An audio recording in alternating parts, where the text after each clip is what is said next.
नमस्कार मैत्रिणींनो, स्वादगृह रेसिपीजमध्ये आपलं अगदी मनापासून स्वागत आहे।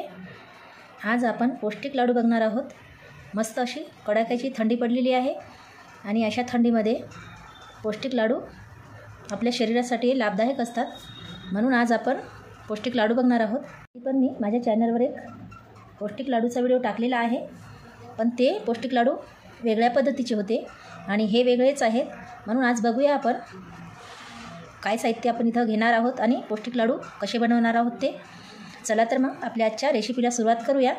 चॅनलवर जर नवीन असाल तर नेहमीप्रमाणे चॅनलला सबस्क्राईब करा आणि बेल आयकॉनला क्लिक करा। पौष्टिक लाडूसाठी तीळ घेतलेले आहेत, मापाने 1 वाटी घेतलेले आहेत, शेंगदाणे पण 1 वाटी आहेत, वजनाने 250 ग्राम घेतलेले आहेत, हे पण 250 ग्राम घेतलेले आहेत, फुटाणे 150 ग्राम घेतलेले आहेत, गूळ हे 500 ग्राम आहे आणि अर्धी वाटी मी हे काजू, बदाम, खोबरं आणि खारीक यांचं पावडर घेतलेलं आहे।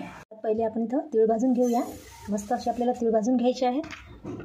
तिळाचा रंग बदलू द्यायचा नाही, नाहीतर मग हे काळपट होतात आणि मग लाडू खायला आपल्याला कडसर लागतात, म्हणून आपल्याला हे छान असे भाजून घ्यायचे, खमंग असे।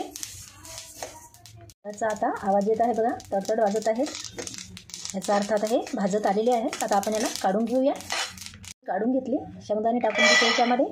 याला पण आपल्याला खमंग असं भाजून घ्यायचं आहे, जास्त काळपट करायची नाही आपल्याला। शेंगदाणे आपले खमंग भाजलेले आहेत। आता आपण याला काढून घेऊया।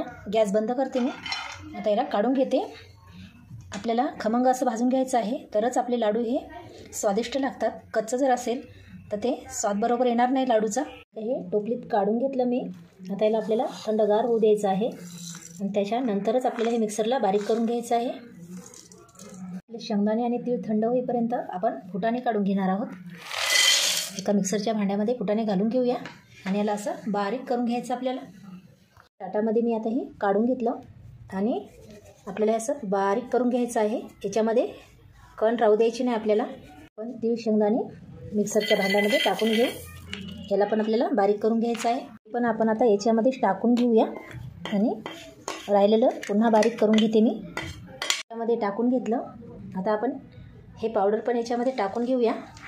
बघा, असं तर मुलं खात नाहीत, पण त्यांच्या हातामध्ये लाडू दिला की ते फार आवडीनं खातात, म्हणून आपल्याला हे असे लाडू करून ठेवायचे आहेत। त्यामध्ये मी हे गूळ टाकून घेते।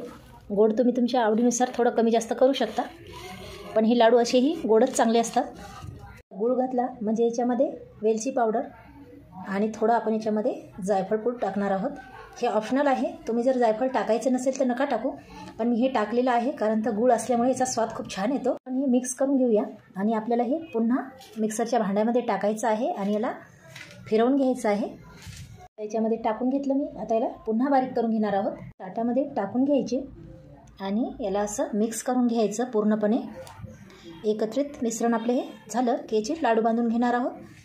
आता याच्यामध्ये पाक टाकलेला नाही किंवा दूध नाही टाकलं आपण, तर आता हे लाडू तुम्हाला 15 ते 20 दिवस आरामशीर टिकतात। आपण हातावर थोडंसं गोळा घ्यायचा आणि असा तयार करायचा। आता हे लाडू आपला तयार होतो बघा, तयार झाला, पण वेळ पण लागलेला नाही, मस्त असा तयार आहे। आता याची पूर्ण बांधून घेते। तुम्हाला जर आजची रेसिपी आवडली असेल तर माझ्या चॅनलला एक लाईक करा। मी हे सर्व करून घेतले। आता आपले लाडू हे तयार झालेले आहेत। लाडू आपले तयार झालेले आहेत। आता मी हे एका भरणीमध्ये भरून ठेवलेले आहे। तुम्हाला फोडून पण दाखवते किती नरम झालेले आहे बघा। खायला पण फार चविष्ट लागतात, पौष्टिक असतात। करून बघा आणि तुमच्या मुलांना खायला द्या।